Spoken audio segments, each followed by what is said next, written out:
Welcome to Money on Tap, your personal finance headquarters, where we bring out the professionals, experience, and some fun in what we call three-dimensional investing, utilizing insurance, brokerage, and fee-based planning. We believe wise investing starts with your plan. Now, your investments may have merit, relevance to a time and place, but this all really depends on you, your objectives, and your goals. My name is Seth Krussman, and I'm here with Ben Brayshaw and John Ryder, and we're all planners and partners with Brayshaw Financial Group. Good morning, guys. Good morning, Seth. Good morning, everybody. We're glad to have you listening to Money on Tap, especially if you're a first-time listener. Welcome. We're glad you're here. And if you're looking to sit down with an advisor and start making some of the right steps towards your financial goals, we welcome the opportunity to do that with you. And you can reach us at 855-226-8551 or email us at info@yourmoneyontap.com.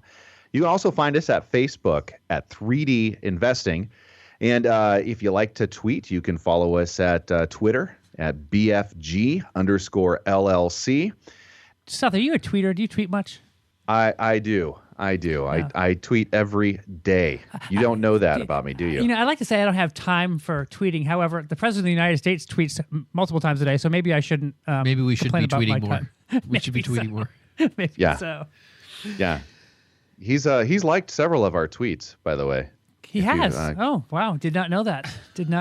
POTUS likes our stuff. Yeah, I don't really think it was the real Donald Trump it was or the fake Donald whatever. Trump. Who knows what his actual handle is? Hey, speaking of handles, I heard this interesting thing the other day. This kid, he's about 15, 16 years old. About 4 or 5 years ago, he got the he created a Twitter handle called @Carnival Cruise Lines.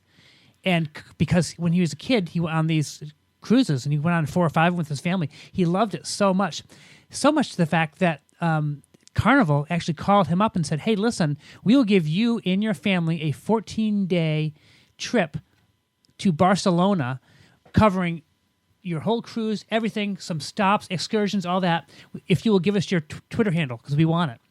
So it turns out, he said, you know what, I'll do it. And so now he has to come up with a new one. But because he got in on the ground floor opportunity, we're going to be talking about ground floor investments later on, because he got in on the ground floor of Twitter and getting a handle, he actually scored a very nice vacation for his family. I wonder if he's going to do @Princess Cruise Lines. Next. Hey, good idea. Hey, we're all going to our phones right now. We're at Disney Cruise Lines. Ben, get off your phone, Ben. Ben's trying to steal that handle right now. Yeah, Disney would be a good one. That would be a good. We could probably get a few bucks for that. It's kind of like the website sales. People bought up a bunch of websites and they sell them. You see them like, I get emails like, "Hey, you can get this website for XYZ," and I'm like, "No thanks." Yeah, no thanks. Yeah. Yeah, I worked with a couple of guys like that. Gosh, long time ago. But that gosh, when was that?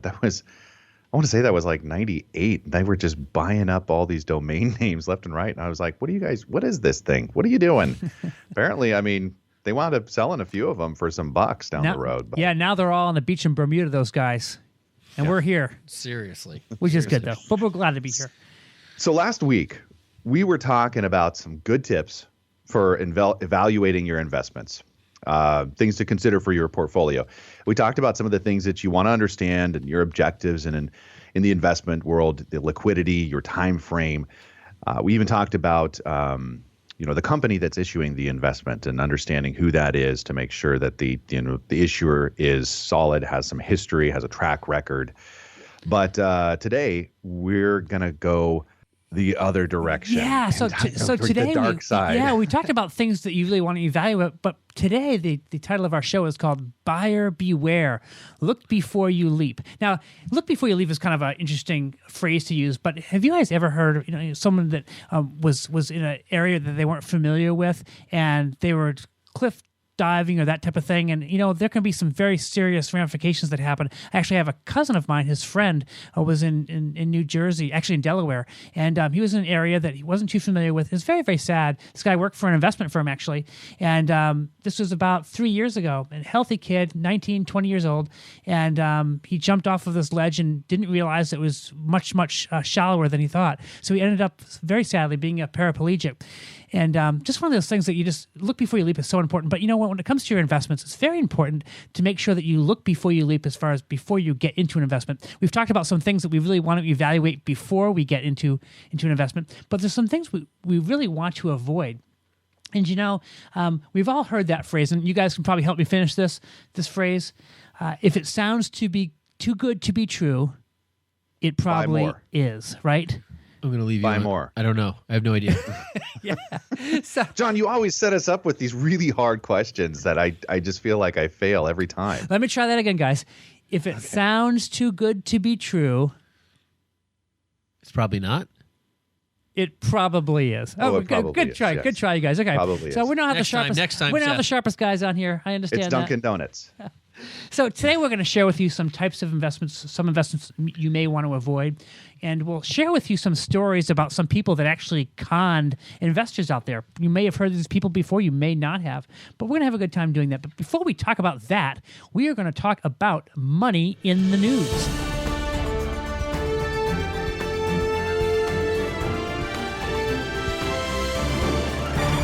Yeah, so today our first money in the news story is with the Boston Marathon right around the corner.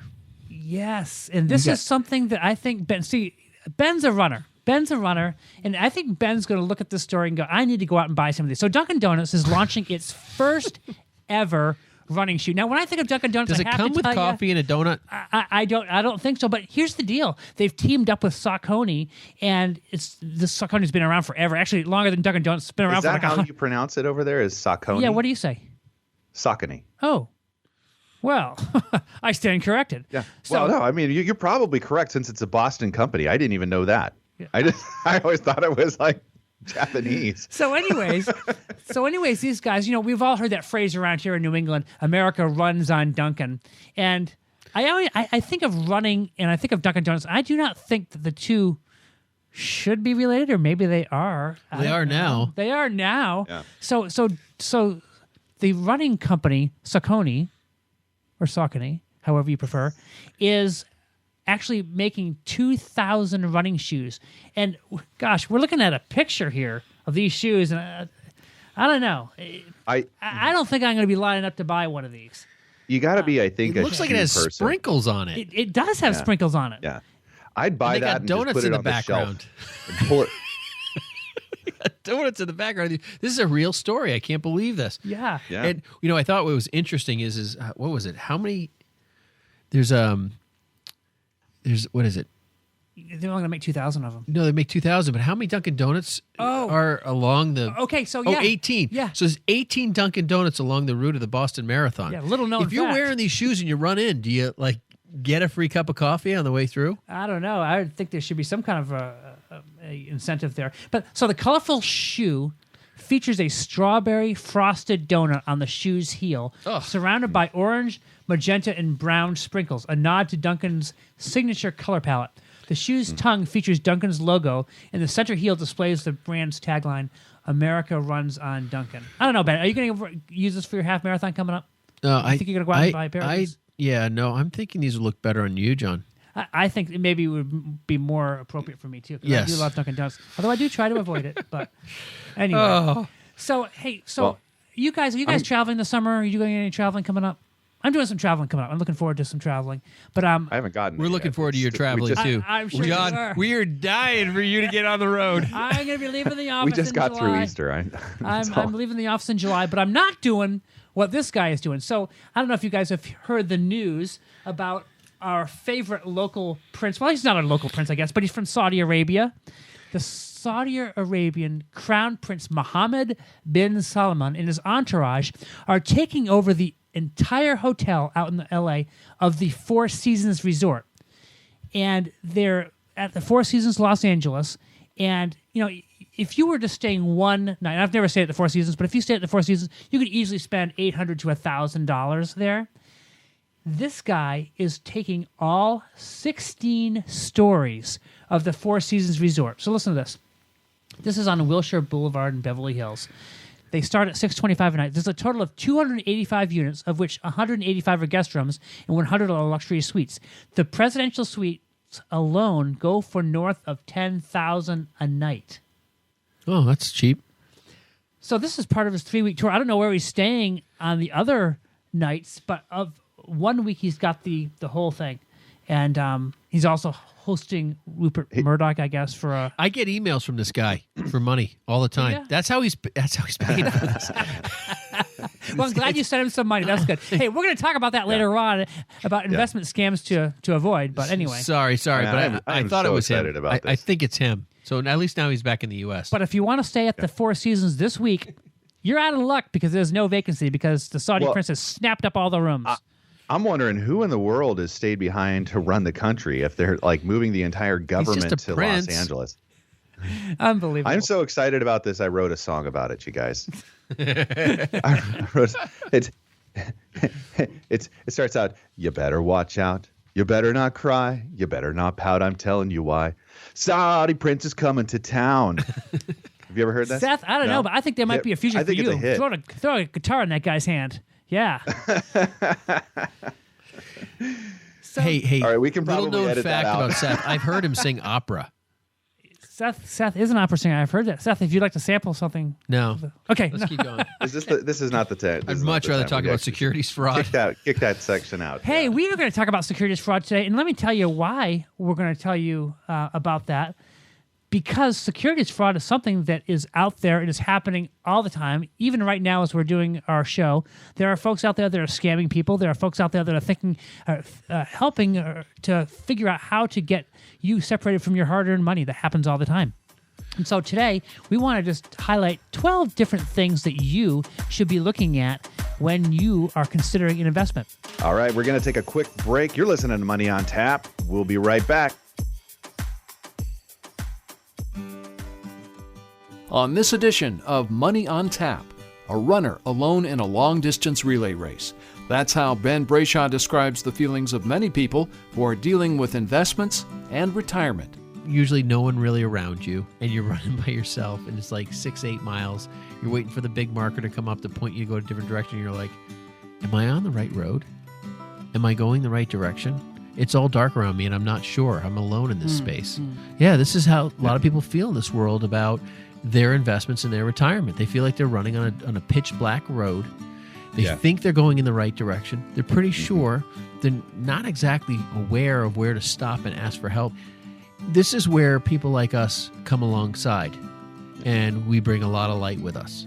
When you have a planner, you have someone like in the conversation I had today, it's bringing all those pieces together because you have this 401k or whatever retirement plan you have at work, then you have your home, and then you have some other assets outside of that. You're basically trying to funnel that all into this one item called retirement. And I think ultimately, most planners, most firms just look at the assets outside your home and outside your 401k, and those are the two largest assets.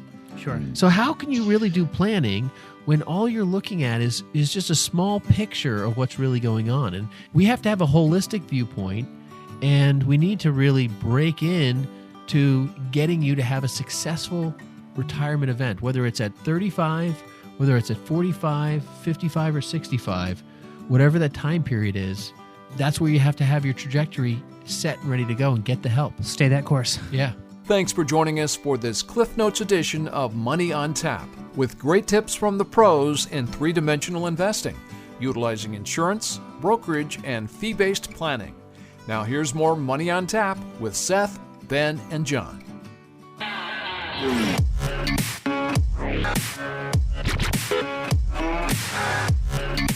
Welcome back. You're listening to Money on Tap, your personal finance headquarters, where we bring out the professionals' experience and some fun in what we call three-dimensional investing. You can reach us at 855-226-8551 or email us at info@yourmoneyontap.com. Today, we are talking about buyer beware. Look before you leap. We're going to highlight 12 forms of fraud out there or scams out there for you, our listener, to be aware of. And I think one of the things that's really interesting as we go through and we're going to be talking about these 12 is that I can guarantee that every single person has had some contact or knows somebody that has had some contact with one of these types of scams out there. Or has some experience with it, whether it's some of the things we're going to get into here soon down the road. But I think it'd be interesting for people to send in their experiences that they've had or different forms of these scams that they've seen, because this can be just a great wealth of knowledge to prepare you guys to help not only yourselves to beware, but also the friends and your family that you're in contact with and care about regularly. The first one we're going to talk about, Seth, is penny stocks. Now, I think everyone has heard here of penny stocks. I remember years ago when I was at a company that did a lot more stock type of transactions than I currently do.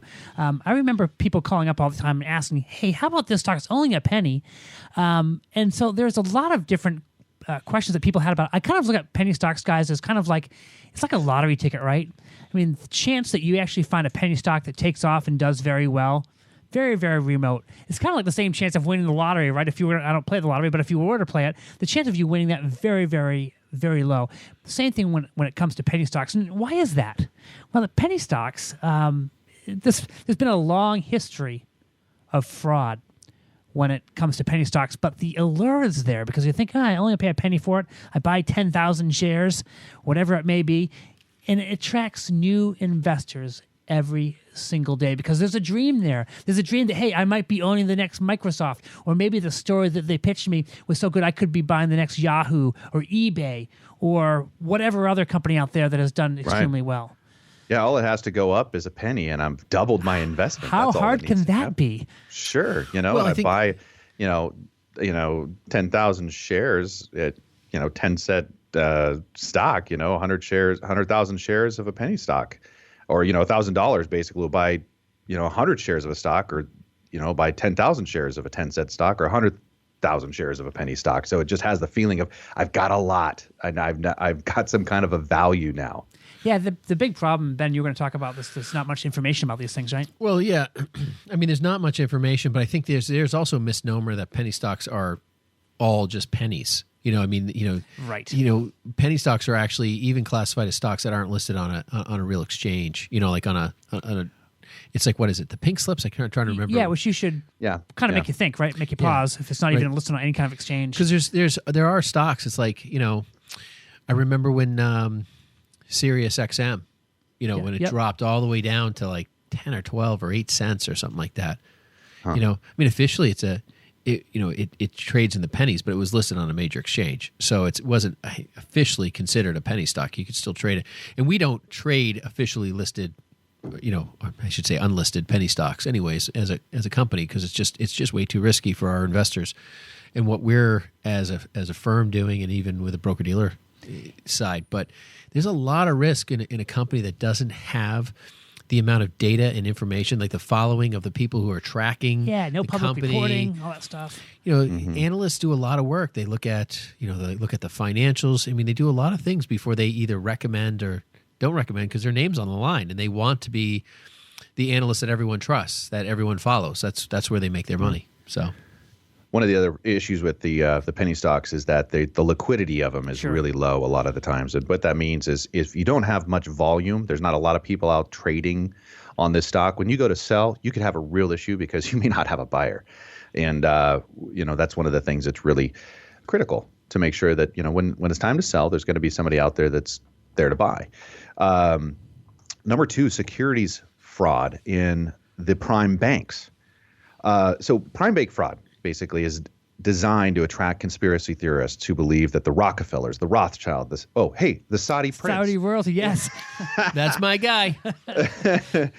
and other members, of these privileged classes have some secret access to highly lucrative investments that a mere consumer like you and I can normally never invest in. So triple-digit returns, promise of becoming a privileged investor with the access to the world's elite bank portfolios. This is known as the prime bank fraud. When you hear this stuff, I mean, it's like, you're like, oh, yeah, of course I wouldn't fall for that and so forth. And at the end of the day, it just sounds so good, and the temptation of it, it's like, oh, this might be a real opportunity. This might be the one I'm looking for. I mean, how many phone calls did we get about Bitcoin? I mean, it's like, or the stocks revolving around Bitcoin. And I've had clients who have, invested That's kind of in fallen off Saudi recently. prince Haven't you noticed things. that? Yeah. I wonder why, yeah. Yeah. When we've, in the Saudi Prince scenario where I've had elderly clients fall for that stuff with phone calls and faxes and all sorts of stuff. It's scary. And it's not to be confused. I mean, there are investments out there that you have to qualify at a certain income level or a certain asset level. So, and these are, investment levels that are created basically to limit the public access, because the general investor probably doesn't have any business being involved in this until they're savvy enough to understand what's going on with this kind of an investment. So don't get that confused here, because there is that other kind of investment available to higher earners, higher wage earners, and higher asset levels. But this is different. This is the Illuminati of the investment world. Yeah, fictitious type of investments out there where they're trying to paint a nice picture for sure. So the next kind of securities fraud we want to talk about is something that's really hard to understand, I think. Something that's really hard for people to get a handle on. And this is really more so about institutionalized investing. And, we do a lot of institutionalized investing, but that institutionalized investing can sometimes lead to some fraud, and I want you guys It can lead to a lot of fraud. Yeah, well, I want you to think about some of these big companies that you've heard of before in the past. We've talked about them on the show. WorldCom, Enron, two big names there. This is where there's some kind of accounting scandals going on within the company, and most people think, well, hey, I'm investing in a legitimate investment here. It's a solid company. I work for the company. It's a great company. Why wouldn't I invest in it? And I think one of the biggest things— And these are legitimate companies doing legitimate things. Absolutely. But they have illegitimate practices buried inside. Absolutely. There's unethical things going on. There's, like I said before, there's accounting scandals going on where there's someone that's cooking the books, that type of thing. And one of the things that we see often here is when people get so behind their one company, many times what happens is the fact that they throw caution to the wind and say, I'm going to put my whole 401k here. And this is what we have recounted in the past, where people at Enron, very sophisticated investors that had a lot of money that did very well, had over $1 million of their own investments in one investment. And overnight, or in a few weeks, it was worth nothing, less than $1,000. Yeah. I think when you really break down this issue, this is where diversification comes into play, because when you're in the stock market, I mean, no matter what investment you own, whether it's a mutual fund, a stock, a bond, a UIT, or whatever, an ETF or a variable annuity, or if you have something that's correlated to the market, diversification inside any one of those, or inside using even a group of those items, or whatever that story is, that's where you potentially protect the gamble item of this stuff, because you're trying to take away the gamble and create a perceived reality of growth and strong investment strategies. But you have to be prepared that either, hey, I may own a company that's practicing this and I don't know it yet, or I may own a company that just may not perform the way it should perform, or I expect it to perform, and that's where diversification protects you from the overexposure. One thing to note, too, guys, is we've all heard of these companies out there, large brokerage companies that have analysts that work for the company, and they're all promoting their own product. And that can be a dangerous thing, too, because you can have analysts that work for a large investment firm that all they're doing is recommending their own securities and their own— or the securities that they maybe even have an interest in. Yeah. Yeah. So be careful of bias in there, too.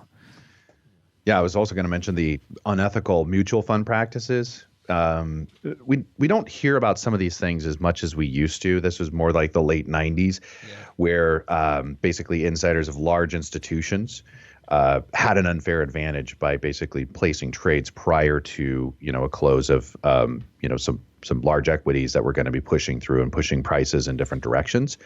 So that was basically just unethical practices in the industry that were recognized eventually, or people knew about them, but eventually they said, hey, no, we're not going to do that anymore. We're not going to let you get by doing that kind of stuff anymore. Yeah, and just because you have an institution out there, Seth, that is large and reputable doesn't mean that there can't be securities fraud inside that, and that happens all the time. You always hear these things about, like, maybe a large company where they had to pay a huge fine of $100 million for misleading practice, but of course they didn't admit to any wrongdoing. They never would admit to that. But this happens more often than we'd like to say. So, affinity groups. This is something I don't typically think of in the securities fraud world, but it makes a lot of sense. And what an affinity group fraud is an example of mistaken trust. And investment fraudsters will exploit a victim's age, a religious group, ethnic, professional identities, to gain your confidence, knowing that human nature to trust people who are like you, basically. What does that mean? Basically, an affinity group, kind of a fraud, bypasses the natural distrust that we have for schemes, right, promoted by strangers. So somebody walks up to your door and says, hey, I've got this thing. You're probably going to say, hey, wait a second. Who are you? What are you doing? But if they already have, say, the trust of your pastor and have come alongside and say, now, if you buy this security here, it's going to benefit your organization, right? It's going to benefit your church. It's going to benefit your nonprofit. It's going to have some kind of a tie in there to lower your natural aversion to something that's been promoted by a stranger, because now you have this trusted confidence, and then you also have tied to that some kind of a benefit that's going back to something that you're passionate about or that you have tie-ins and trusts with. And an affinity group can even go to a group of an age group, a bit of ageism in there. For instance, like the seniors are really a group that are targeted heavily in this form of fraud.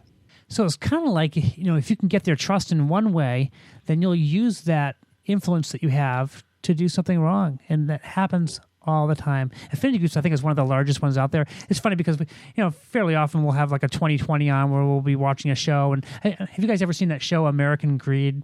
Yeah, it's kind of interesting, but there's always, many times with these guys, I shouldn't say always, but many times there's some kind of and sad to say, like a religious connection where this guy would come in, like you were saying, Seth, and he'd talk to the pastor, and then the pastor would say, yeah, this is a good investment, and recommend it to his parishioners, and then this things would unravel, and all of a sudden the debts aren't being paid, or the investment's not paying the interest anymore, and all of a sudden there's a huge issue. It always starts with trust. It does. I mean, people don't invest with us unless they have a perceived understanding of trust, or they built trust with us, or we were referred to them by somebody who they trust and have had experience with us. So it doesn't really matter, how you make your investment decisions from a standpoint of like what you want to invest in and so forth. Everyone's using an avenue that they discern to be trusting or untrusting. And so when to see that a lot of the people who are in the Ponzi scheme world focus on the perception of trust as being their number one item, that's going to be required. So, I look at this and I see this happening all the time. There's a guy named Barry Minkow, and you guys may have heard of him before, but at the age of 21, the article says here, boy wonder Barry Minkow was worth $110 million after the value of his carpet cleaning and restoration company, ZZZ Best, entered with a bang onto the stock market. Think big, be big, end of story, he gushed during his appearance on the Oprah Winfrey Show. However, his glowing public personality carried with it a criminal undertone, and one that would later come to define his dealings through the years. In actual fact, his restoration business, which came to account for 86% of the company, was non-existent and was rather an elaborate Ponzi scheme dreamed up by Minkow and a select few others. The con artist was eventually exposed by a dissatisfied client who took steps along with the Los Angeles Times to uncover $70,000 worth of credit card fraud and went on to reveal the full extent of his fraudulent dealings. So interestingly enough, after the collapse in 1987, this is a while back, the California-born failed businessman was sentenced to 25 years in prison for defrauding investors of $100 million, only to be released 7 years on and became a pastor and anti-fraud agent. The story does not stop there, however, as the con man was later found guilty of stock market manipulation in 2011 and charged again in January of 2014 for cheating the San Diego Community Bible Church of $3 million, of which he was the pastor. So these guys that can talk and they can talk and they can create a great sounding investment, but they are still capable, sadly, of ripping people off. And you just want to avoid those types of things going forward. Yeah, that guy's name. Yeah, I don't remember the story, but I know the name, and it's such a sad scenario. Especially when they tie it into the church, a legitimate organization trying to do their best to help people and care for people and all that. $3 million. It's hard to believe that happens. Also, I think the other component there that's pretty amazing is the anti-fraud agent. You know, like I would think that would come with some degree of scrutiny, like somebody would really be watching him after what he's been, what he did. Right, he's hopping on the other side trying to help out. Hey, let me show you how I can help. Yeah, I'll be your anti-fraud agent. All of a sudden, you're trusting him. Yeah, he's not going to show you the stuff he is doing. He's going to show you, oh, look at this. If we were dealing with fraud, this is what happened. Well, that reminds me of that Catch Me If You Can movie, right, from years ago. Right. DiCaprio, that would be like a 1-2 punch that would be really hard to combat. It's like he's a pastor. He's an anti-fraud agent. I mean, he probably knows very well how to, anyways. I actually watched a video of his from 2017, and I think he is back at it again as far as helping companies. Somehow he's out of jail and all that, but he's actually helping people to watch out for people like he was or is he managing or was bank or accounts is. too? Yeah, I don't know. I hope not. I hope not. So be careful of those folks. All right, number 5. Now this is interesting. This is promissory notes, and I think this is one of those things that can tie into a couple of things we've already talked about. But one of them is the idea that it's usually a debt obligation, essentially, where people are saying, "Listen, lend me this money. I'm going to build this, or I'm going to do that, or whatever, and I'm going to pay you this interest, and then eventually, when we sell off, you'll get your money back, and so forth." Now, I got to tell you, John, Seth. At least for me, I probably have, I would say on average once a year, I have a client come to me and say, hey, a buddy of mine is investing in this program. Mm-hmm. It's a real estate thing, or it's a... I was in the in the car with you one time when you got one of those phone calls. Yeah, yep, I mean, at least once a year, I would say I get one of these things. It's kind of lucrative. It's kind of, there's only 100 investors. Yeah, but they need about $50,000 up front. Yeah, it's usually $100,000 to get in.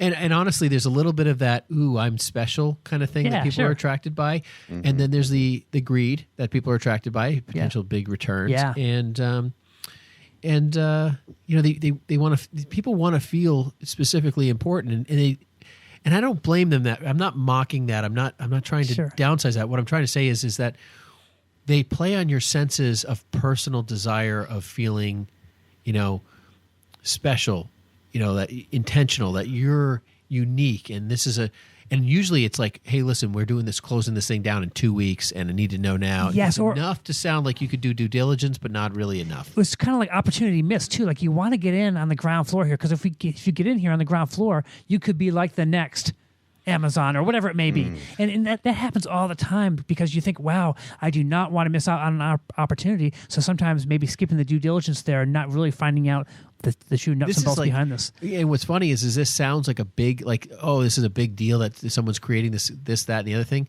But when you think about some of these penny stocks that we don't even want to invest in are thousands upon thousands of times bigger than these potential companies. Sure. that these guys are trying to create, right? But they sound really big in our mind. And it's hard for people to step back and say, does this really make sense? Is this part of my investment objectives that I'm trying, and am I really willing to lose $50,000 on an investment with some people that, if the idea was good enough, they probably wouldn't have come to you. Sure. Yeah, I usually take a look at that and have to ask, okay, so are you okay walking away from the $50,000 today? Is that going to be okay with you?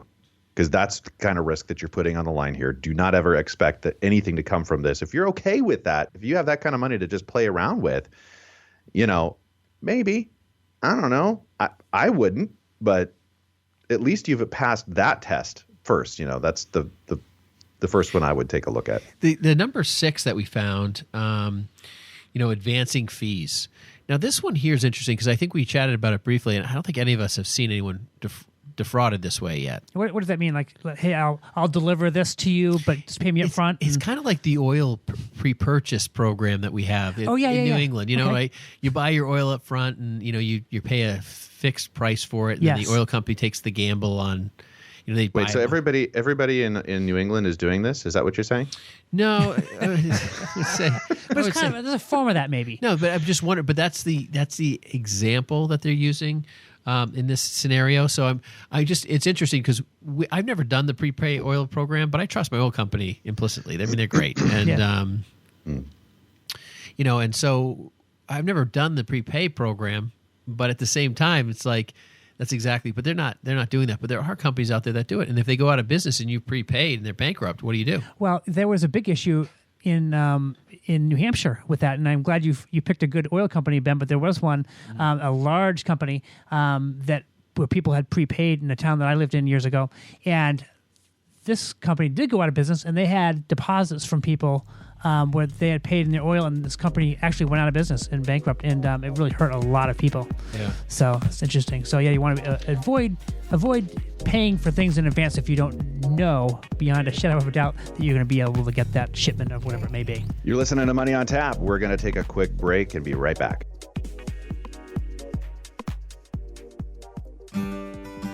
Hello, my name is John Ryder, a partner with Brayshaw Financial Group and one of the co-hosts of Money on Tap.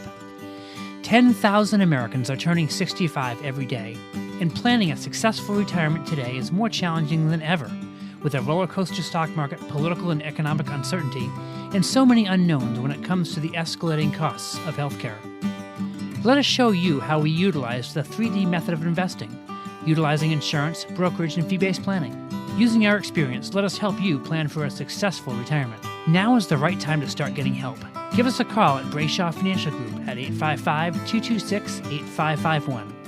Headquartered in Bedford, New Hampshire, we have offices across the country. We would love the opportunity to meet with you.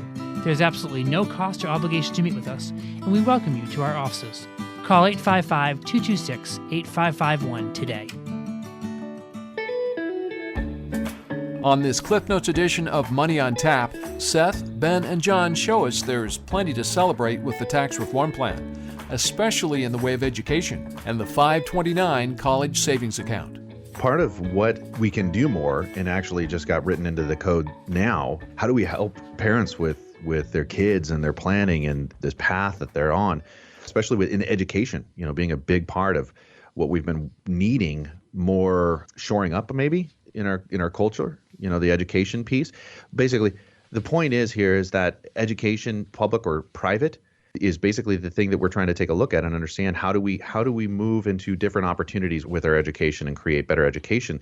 Well, the 529 college savings account has been a post grade 12 plan for savings and funding college stuff, yeah. Right.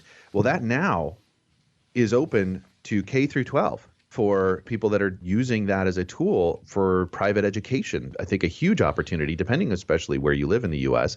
and what your state tax code might be. In Oregon, it's a great opportunity for people that are doing that. This is just pointing to another middle class benefit. I mean, people who say, hey, my child's gifted. I've been putting away a few bucks a month to try to help save for their college education. But you know what? And we have a client, John, right, who's saved for 529. Child's probably going to get a full scholarship to college. Yeah, and right now they're looking at private boarding school for her going into her 10th grade year, I think it is. She won't need to pay for college at all. Yeah, she'll have scholarship. This is a huge opportunity for them. For sure.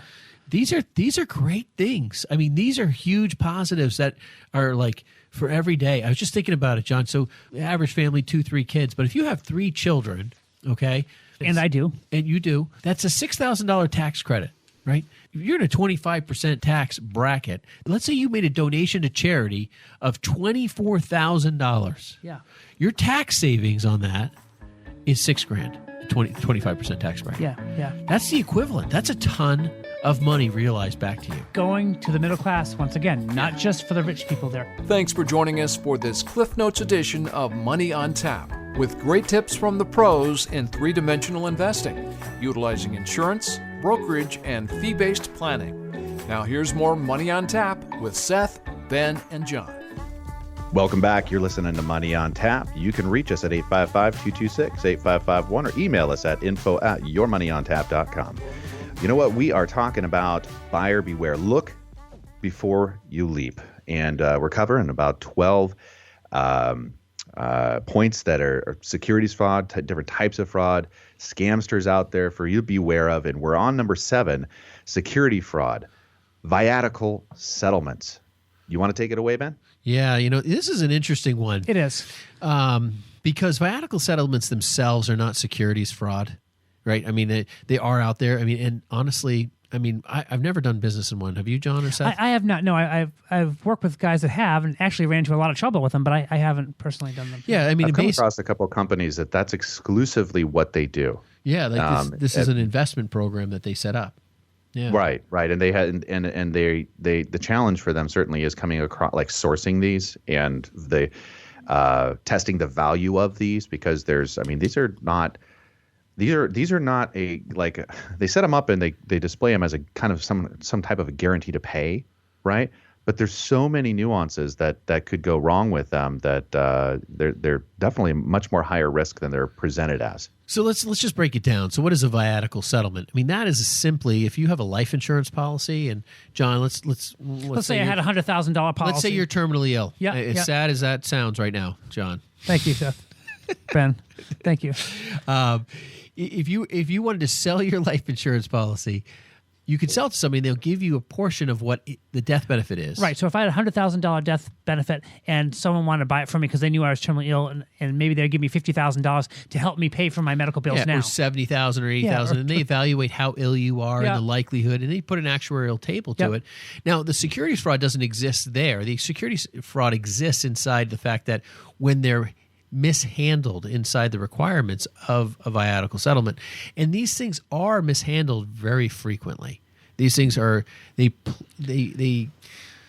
scam on the person who is significantly ill, trying to buy their $100,000 policy for $10,000 or $15,000, like something's obnoxiously below what they want to do, and there has to be an equitable settlement. It could be fraudulent applications, people not really sick. I mean, all different types of things like that. Yeah, exactly. There's that side of it too. There's the fraud to the other side, to the people who are actually buying the viaticals, saying, "Hey, I'm really sick, and I want you to buy my $100,000 policy for $50,000, and you take off." Yes, that's another scenario too. So, number 8. Go ahead, Seth. Number 8, offshore investing. Love this one. Whenever your money leaves the country, the laws that protect it don't follow. Any investment from another country requires basically due diligence, right? Because domestic regulations and oversight that don't apply.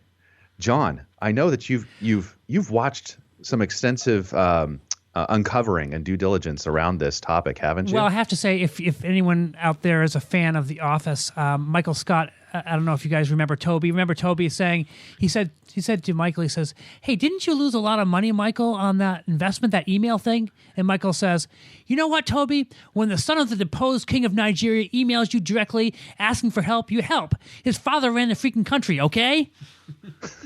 That's what I remember about Nigerian prince all these schemes. Princes are part of this show today. I know. Who knew? We should rename the show. Yeah. Who's the Fresh Prince of Bel-Air? Is he joining us too? I don't know.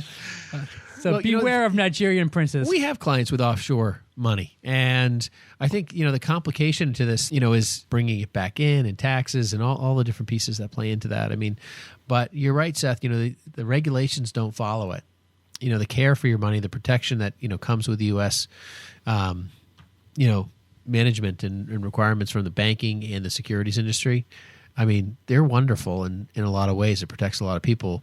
I mean, we could probably all sit down and bash the SEC and FINRA for all sorts of rules we don't like because we're operating in good faith. But those rules are there for a reason, and they protect a lot of people. Yeah. So. Yeah. Mm-hmm.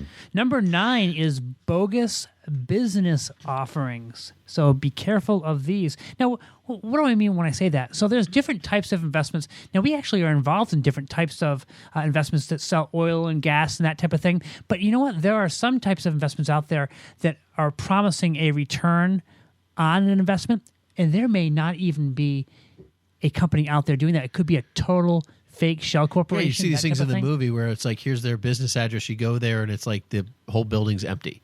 Yeah, yeah. You know? Or there's supposed to be a bunch of signs created for advertising, but the signs were never used. They're all sitting in a warehouse somewhere. Or maybe, Yeah. how about a franchise offering? Hey, this franchise offering, if you pay us $52,000, you too could be part of this franchise. It's really big out in this section of the country and blah, blah, blah, blah, blah. But the fact is, it's a totally fake, illegitimate investment. So be careful of those. Yeah. Yeah. Just because they send you some really pretty brochures and some pictures on it that look nice. No. Number 10. Number 10. Precious metals. Now, this is interesting, and this is something I like metals, Ben. I know. Well, this is something where I've actually had clients not quite get what they've wanted and never made a problem of it from people that they bought either gold, which was not the quality of gold they thought, or coins weren't. But that's really it. I mean, people say, hey, listen, we're going to sell you X number of coins, or, denominations of XYZ and so forth, and they're not quite the right weight, or I mean, you nick a little bit of gold off a coin and you do it for thousands of coins, it turns out to be a lot of gold. Or if it's, if the weight is just generally lower, or the quality, if it's not it's not 18 karat, it's 14 karat or 12, all those different things. If you think you're getting a deal in the precious market, in the precious money, precious metals area, that can be a real thing. If you think you're getting a great deal on something, odds are you probably aren't, and you're not getting what you think you're getting. The advice that I've given a lot of people over the years regarding, if people want to own gold, I think one of the things about, owning gold is that sometimes they want to just own the ETF, and or they want an investment side of gold or something like that. And I always tell them, you know what, there's an intrinsic value to gold. So if you want to buy gold and that's really a place you want to play, usually sometimes even just owning it yourself is really the value you're going to have, because getting gold at the right time and so forth, it's a hard commodity play. Abusive sales practices. So basically, never buy an investment over the phone from a cold caller. That's super, super high pressure sales tactics from any broker. And kind of a rule of thumb that I followed with this one is, are they only offering one thing and one thing only? And is it buy now, or the deal's gone? You're never going to see this as good as it is now, price and time. Trust me on this, and then I'll turn the world into your oyster, basically, is what it's going to look like after that. And I came from the brokerage, the wirehouse side, where, I heard those types of things going on. And it was, as much as, offering a single stock for a moment might sound good, it's probably not the best idea for somebody to go ahead and just buy one stock idea. Seth, it's hard to believe these things are still going on, but they are. I mean, they have, I don't mean to disparage New York, New Jersey, but they have these rooms or these offices where it's just people in a room where they're just sitting there and making dials. They have these robo-dialers now that can fly through these numbers. And if they can get, they can make 1,000 phone calls and connect with 2 or 3 people, and they can get 2 or 3 unwary senior citizens that aren't aware of what's going on and make an investment, it can be very, very dangerous. This is where front running becomes a real problem. That's a term in our industry where, people, like if we wanted to sell a stock to everybody, but we owned the stock and we bought it right today, and we had 100 brokers on the phone calling everyone to sell that stock, and we run that stock up and then we sell our shares. It's that's a major scam thing. You see those in the movies all the time. What's the last one, Seth? What's the last one we're talking about today? Last one we got on our list today is Ponzi schemes. Oh, man. And that is certainly last but not the least. Named after Charles Ponzi, a swindler from the 1920s, these pyramid schemes promised high returns and lure to investors. And it uses the money from new investors to pay for the previous investors' returns. Now, really the only thing I wanted to highlight here is that this came from Boston. Okay, Ponzi. Yes. We're Boston. very proud of That's Charles what I get Ponzi. out of it. It was a long time ago, Seth. That was a long time ago. No, but this guy figured out how to make some money, didn't he? And just in a very fraudulent way. He basically started this investment, and he made the equivalent of over $4.5 million in today's money. Lived an incredibly lavish lifestyle, but basically just taking in people's money, paying out returns to other new investors, and then there really never was a legitimate investment in the first place, and somehow got people to believe in him, and just quite a thing. So something you certainly want to avoid, and avoid at all costs. We're going to take a quick break. We'll be right back. You're listening to Money on Tap. Hi, my name is Seth Krussman, partner with Brayshaw Financial Group and one of the co-hosts of Money on Tap. One of the biggest concerns and largest expenses people face today is taxes.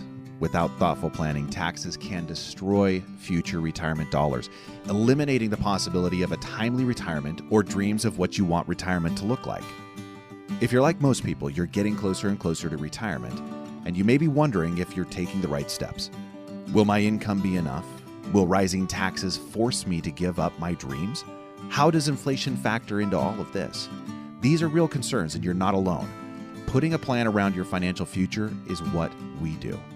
If you have questions when it comes to your financial security, and if you're looking for a personalized solution, contact us at Brayshaw Financial Group, 855-226-8551. It's time for you to start getting answers to your questions. Headquartered in Bedford, New Hampshire, Brayshaw Financial has offices across the country. We'd love the opportunity to show you how we can help. There's absolutely no cost or obligation to meet with us. Call us at 855-226-8551. 855-226-8551. Now back to Money on Tap with Ben Brayshaw, John Ryder, and Seth Krussman. Welcome back. You're listening to Money on Tap. You can reach us at 855-226-8551 or email us at info@yourmoneyontap.com. Now, we are going to wrap things up here with 5 things that you should, kind of takeaways, things that you should be thinking about as you're evaluating maybe different investments or these potential, hopefully not Ponzi schemes that are coming in through your door. So number 1, claims of high investment returns with little or no risk. And I think this is one of those things that really touches on the greed portion of how these things can work. Right. Number 2 is the overly consistent returns. It's always 10% every year. That's a Madoff story right there. You know, I mean, Right. he's like constantly, I get you 8% all the time. How about number 3, secretive or complex strategies? Let me tell you about you this. don't understand. Yeah, It's hard to really care. Absolutely. Number 4, issues with paperwork. Always a problem with there's account statement error, something like that. You may be a victim of. Oh, yeah, I'll get you the documents or, Those are forthcoming. Oh, yeah, let's get the investment going. And then number 5, when you stop getting or you get difficulty making your payments, that's the Receiving. receiving your payments. I'm sorry. Yeah. You mean basically, hey, I didn't get my interest check this month or whatever. And then you call and you don't get an answer. Then you say, it'll be coming. And then it doesn't come. And then you get it. And then you don't get it. Yeah. If you're listening to these today and you have some questions about investments that you may think you're a victim of some sort of fraud or just even curious, I got some question marks, give us a call. We'd be happy to talk with you and try to help out. That's going to do it for us today. You've been listening to Money on Tap. Buyer beware. Look before you leap. Hopefully, it's been a lot of fun for you. I've certainly enjoyed this show today. Sure. You can reach us at 855-226-8551 or email us at info@yourmoneyontap.com. The views expressed are not necessarily the opinion of this radio station and should not be construed directly or indirectly as an offer to buy or sell any securities mentioned herein. Investing is subject to risks, including loss of principal invested. No strategy, product, material, or tool mentioned can assure a profit nor protect against loss. Please note that individual situations can vary. Therefore, the information, products, materials, or tools mentioned should be relied upon when coordinated with individual professional advice. Past performance is not a guarantee of future results. This show may be subsidized in whole or in part by a product sponsor or issuer. Securities and advisory services offered through SagePoint Financial Incorporated, member FINRA SIPC, and a registered investment advisor. All other services offered through Brayshaw Financial Group LLC are independent of SagePoint Financial. SagePoint Financial and Brayshaw Financial Group do not provide tax or legal advice. Main office is located at 116 South River Road, Bedford, New Hampshire, 03110, and can be reached at toll-free 855-226-8551.